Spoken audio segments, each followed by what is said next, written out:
Comes out of sedation. I'm sure anybody who gets shot will tell you who shot them, right? But we're gonna do this respectfully, otherwise we'll end in a duel. And I mean a duel, real life duel, where only one person walks away. Y'all save me. Terrence Howard might have just bitten off more than he can chew, because Katt Williams has just leaked a plot to unalive Terrence, and he is pointing fingers at none other than Diddy himself. And I guess this shouldn't be that surprising, because Terrence stirred up some major trouble for Diddy when he claimed that Diddy allegedly tried to do some bad things to him, if you catch my drift. Well, considering that Diddy is currently facing some very serious charges for similar accusations. Like this, it's not surprising that Diddy does not want more details coming out. And according to C. Williams, it seems like Terrence knows more than he revealed on that podcast. So does this mean that Terrence knows more about Diddy's victim, and did he really hint at that on the podcast, y'all? This is a hot mess, and Terrence might want to watch his back because things are about to get messy. Now, if there's one person that we can trust to spill all the details about Diddy, it's Katt Williams. He hasn't stopped trying to expose Diddy since he went on Club Shay Shay, and he made some interesting comments about Diddy's parties. But during the interview, Katt claimed that Diddy's freak-off parties were worse than anybody ever knew. But he also claimed that Diddy allegedly offered to pay him $50 million for a one-night stand. But from the sounds of it, it looks like Diddy was also trying to buy his silence. They offered him $50 million and he turned it down. Who gonna turn down $50 million? Now, I've had to turn down $50 million 4 times. 4 times, just to protect my integrity and that virgin hole I was telling you about. Right, because P. Diddy be wanting the body. And you gotta tell him no. You got to tell him no. I did. See, I got the receipts for everything I'm telling you. That's why I can say them so freely. Can I need another one? You here, get you another one. Thank you, sir. Thank you. Therefore, it's not shocking that he is now asserting that there was allegedly a plot to silence Terrence Howard, because if there's one person with ears to the ground and knows what's going on, it's Katt.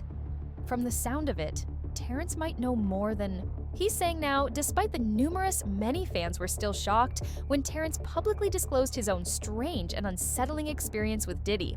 This revelation added yet another level of complexity to the already complicated story about Diddy.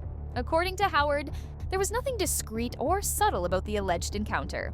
He said that Diddy seemed to be quite bold and unapologetic in expressing what seemed to be a very personal interest in him, if you understand what I mean.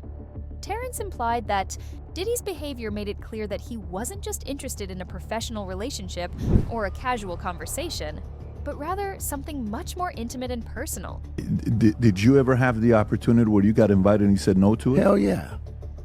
What was the consequences when you said no? Puffy invited me for weeks, asking me to come and teach him how to, wanted me to be his acting coach for a while.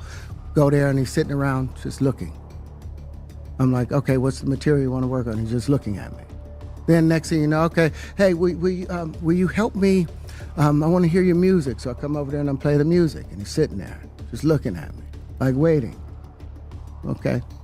So then my assistant was like, he wants to hang out with you next week. And I was like, for what? He's like, I think he's trying to fuck you. That's what my assistant said. And I was like, oh, okay. Now I get it. So now no more communication. Now you know to be hands off with somebody. A number of producers come in to make the approach, and you threaten to punch them in the mouth, or threaten to knock their head off for talking to you or looking at you like you're a woman. When you approach a real man about his masculinity, you're going to get a real reaction back. Except given Diddy's long history of controversy, all might think that nothing would be as surprising at this point. Yet Terrence claims still managed to leave us shook. We got to give it to Diddy. He definitely still has that shock factor even after everything we found out. And I'm not gonna lie, it's kind of interesting. Makes us wonder if there are still more alleged that we don't even know about, doesn't it? But during that same interview, Terrence also claimed that he said he wasn't the only black man Diddy allegedly tried to pull something on. According to him, D has a very disturbing pattern of targeting black men, specifically at these so-called freak-offs. And Terrence went on to say that these events weren't just wild parties, but places where Diddy allegedly tries to strip black men of their masculinity, stealing their man card in the process. He He implied that this wasn't an isolated incident. He ended that there. Were other men likely in the industry who'd had similar experiences but were too afraid or ashamed to speak out? But Terrence didn't name no names, but he did strongly hint that this behavior is part of a broader pattern, one that targets Black men specifically. He was in situations where they're vulnerable. You lose some spiritual energy that has always been pushing through. Like if a woman gives up her womanly right of being a mother and taking care of her family and do all those things, when you give up those things, but when you give up your manhood, I've never seen somebody recover from it. That was all the people that went to the puffy parties. That was all the people that did all those things thinking that there was never going to be a consequence for what they were doing. Get punked out and pimped out by some greater desire. You shouldn't have a greater desire than being a man. This kind of made people wonder if Usher was one of those Black men who had Diddy steal his man card. Now, I'm not saying that it happened over, but given the rumors, fans are starting to piece it together, and it's getting crazy. What's crazy about all of this is that Terrence has been raising the alarm about powerful people in the industry purposefully, trying to emasculate Black men for a while. In fact, when Katt Williams made his explosive appearance on Club Shay Shay and bravely addressed the same issue, he was raising the alarm. Terrence was one of the first to support him because he was obsessed with dismantling strong Black men. He didn't just co-sign cast claims with a silent nod. Instead, he came out and made it clear that this wasn't some crazy conspiracy theory. According to him, there is a real pattern of emasculation in play, and it has been normalized in the entertainment industry under the pretense of harmless fun or simply being a part of the business. He also stated that the emasculation was the main reason he chose to temporarily leave Hollywood, despite the fact that his career was at a good peak.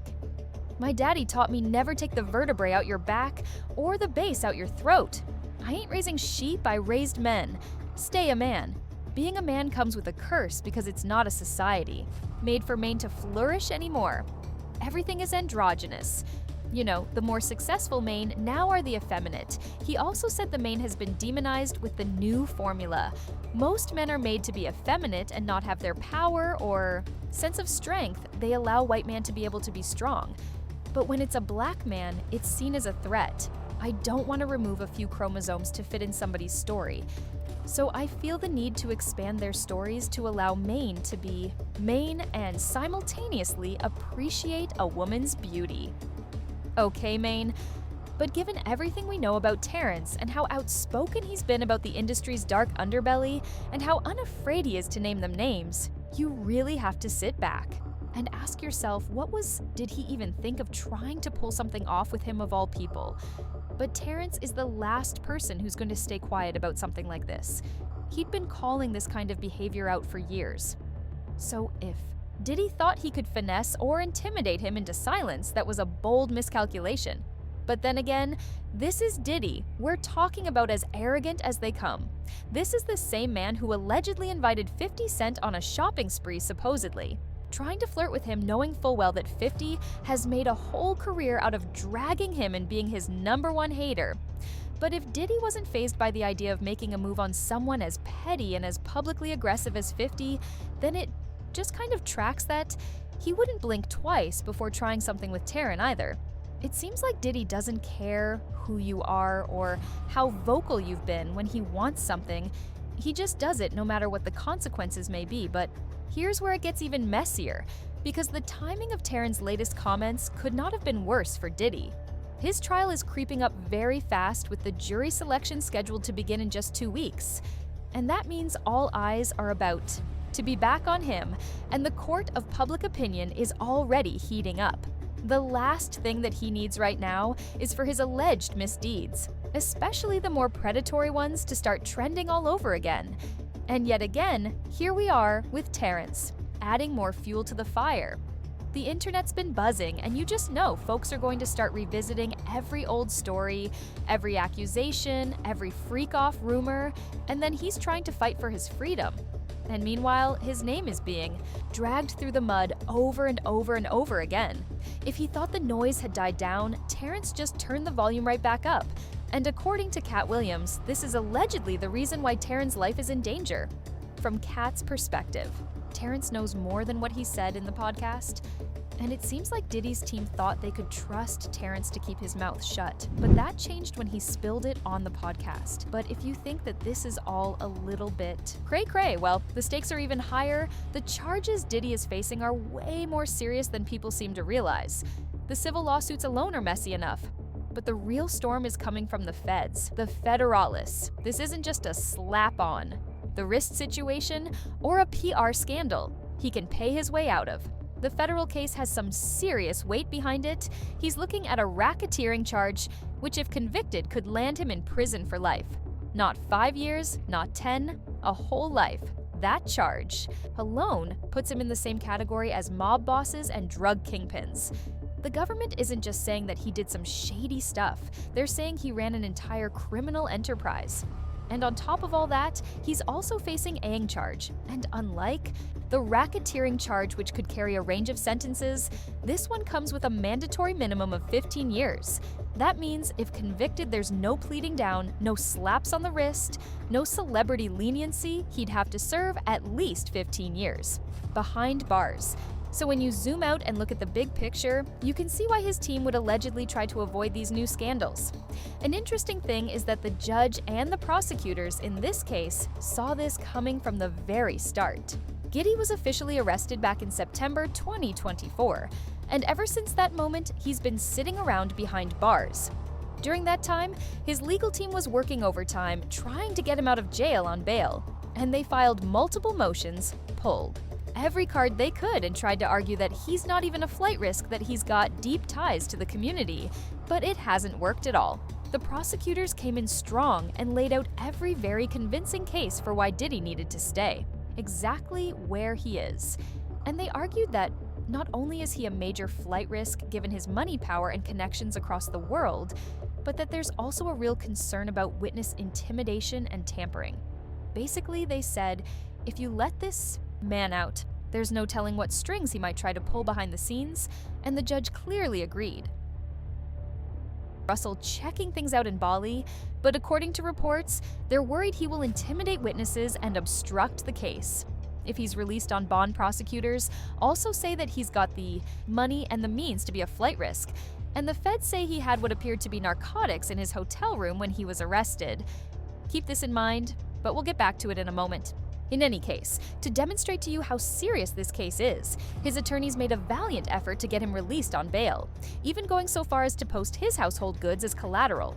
However, did he attempt to demonstrate that he wasn't a flight risk by offering $50 million, according to reports? Diddy's attorney suggested a $50 million bail that was co-signed by Sean Combs, his mother, sister, the mother of his eldest daughter, and his 3 adult sons. He also suggested that the bond would be secured by the equity of Mr. Combs' residence, located at 2 West Star Island in Miami, Florida. The appraised value of the home is about $48 million. The home is unencumbered in anticipation of this bail hearing on August 20th of 2024. Mr. Combs paid off the remaining mortgage of about $18 million so that the home could be used to secure a bond and be free of a mortgage. The document went on to say that the bond would also be secured by the equity of Mr. Combs's mother's home located on 450 Alton Road in Miami, Florida, and that Mr. Combs's travel will be restricted to the Southern District of Florida and the Southern District of New York to attend court, meet with his counsel, and attend medical appointments, which we will address to the court in a separate seal submission, as well as the Eastern District of New York or the District of New Jersey, only to that extent that his travel to and from New York involves an airport in those districts. Since Cassie first exposed Diddy in 2023, the feds have reason to believe that Diddy's antics continued even after he was exposed. According to the new indictment, Diddy was involved in transporting the woman. And to make matters worse, the Reds recently added 2 new charges, accusing Diddy of using force, fraud, or coercion to force a woman to engage in commercial sex acts from at least 2021 to 2024. Identified as only 2 and other people, including commercial sex workers, to engage in prushin during the same period, the new charges bolstered in an indictment already charging him with the racketeering conspiracy and trafficking. Federal prosecutors said the racketeering conspiracy charges involves allegations that Combs is trafficked 3 and forced to force one of his employees into activity with him. The prosecutors went on to claim that Diddy coerced and women for years as he used his power and prestige as a music star to enlist a network of associates and employees to help him while he silenced blackmail and including kidnapping, arson, and physical beatings. This whole situation is getting more bizarre, and to make matters worse, there are rumors that Terrence was asked to speak with the federal authorities after his interview and all of the accusations he made. Additionally, since the federal authorities are currently gathering witnesses to testify against Diddy in the trial, people are speculating that Terrence may know even more than he is telling. You may recall how the prosecutors said that Diddy might attempt to intimidate witnesses, so Katt Williams is certain that Terrence may be in danger. If he really does know more than he is telling, he may have to sleep with one eye open going forward. Fans were convinced that he was hinting at how he was receiving threats from people, and they paid close attention to the clip even though he didn't mention names or say anything explicitly. He spoke carefully, almost as if he was trying to say something without actually saying it. And if you're going to speak against me, then use the same courage that it took for me to say those truths. Man to man, eye to eye, integrity and in truth. I've spent a lifetime earning the right to speak with the conviction about these truths that I speak. So if you want to tear that down, have the decency to come and say it directly to my face. And say it like a man. The conclusions. But we're going to do this respectfully, otherwise we'll end in a duel. And I mean a duel, real life duel, where only one person walks away. It's not like this will be the first time someone has spoken out and then started receiving anonymous threats in Hollywood, where people are expected to keep quiet rather than asked for. When someone like Terrence speaks, it wouldn't be shocking if some influential people started sending messages to shut it down. To be clear, he added the hashtag #ManCard, which is the same thing he discussed on the podcast Flaw Protecteth It All. Costs, and you need to watch his back because the stakes are too high and the situation is desperate. However, I'd like to know what you think about this. Please leave a comment below and then watch the next video.